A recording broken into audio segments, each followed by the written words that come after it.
तिष्ठन् भाति पितुः पुरो भुवि यथा सिंहासने किं तथा यत्संवाहयतः सुखं तु चरणौ तातस्य किं राजकं किं भुक्ते भुवनत्रये धृतिरसौ भुक्तोज्झिते या गुरोः आयासः खलु ರಾಜ್ಯಮುಜ್ಜಿತಗುರೋಸ್ತೆ ನಾಸ್ತಿ ಕಶ್ಚಿದ್ ಗುಣಃ.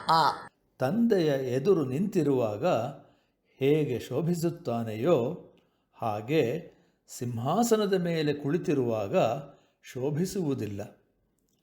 ತಂದೆಯ ಪಾದಗಳನ್ನು ಒತ್ತುತ್ತಿರುವಾಗ ಉಂಟಾಗುವ ಸುಖವು ರಾಜ್ಯವನ್ನು ಆಳುವುದರಲ್ಲಿ ದೊರಕುವುದಿಲ್ಲ.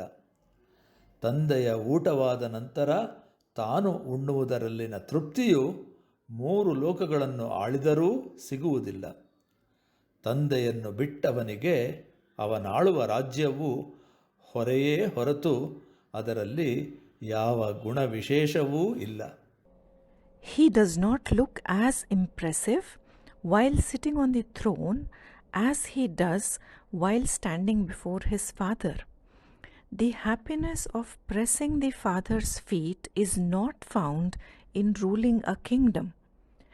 After eating his Father's food, he will not get the satisfaction of eating even if he rules the 3 worlds.